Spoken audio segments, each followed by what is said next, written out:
At 2:14 a.m., a woman dialed emergency services. Her voice was quiet, controlled, but strained. She didn't scream. She didn't cry. She said only one sentence before the line went dead. "Someone is inside my apartment." 17 seconds later, the call disconnected.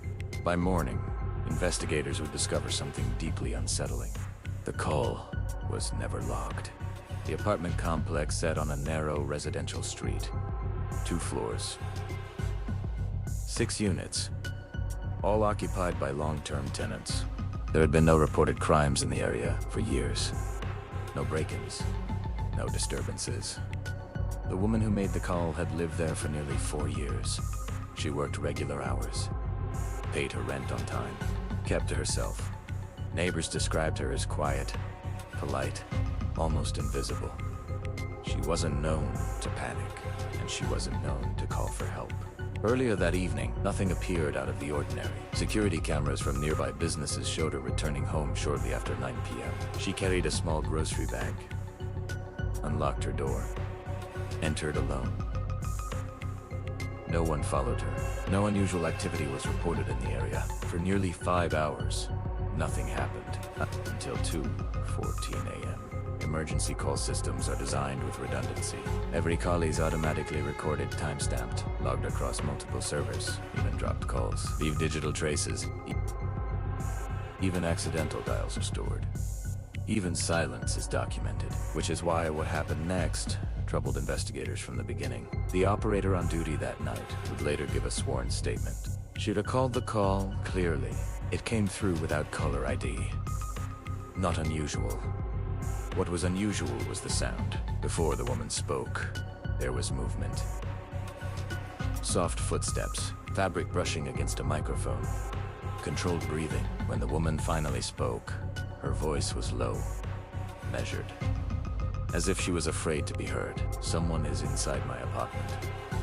The operator began standard protocol.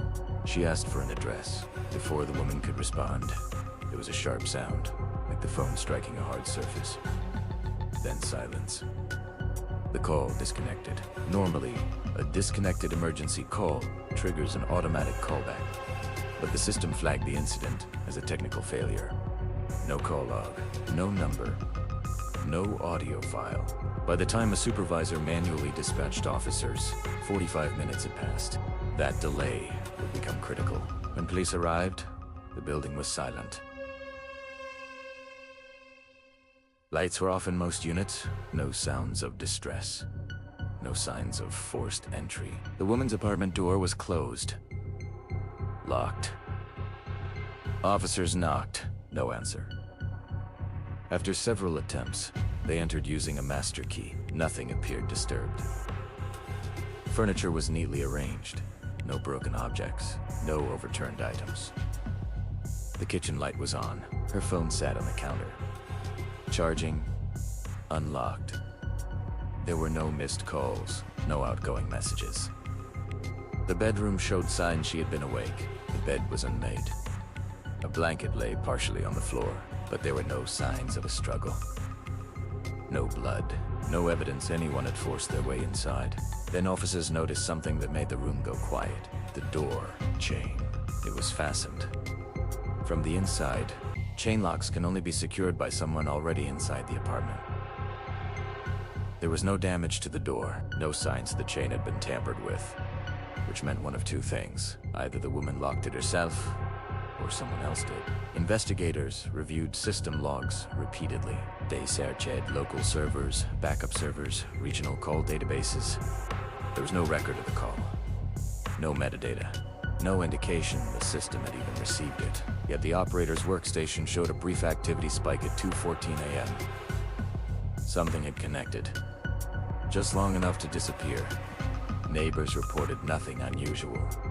No screams, no footsteps in the hallway. One tenant claimed to hear a door close around 2 a.m. Another thought they heard movement inside the walls. Investigators dismissed this as coincidence until they realized something else. No one had seen the woman leave the building. Police considered every explanation. Voluntary disappearance, unknown intruder, but none explained all the details.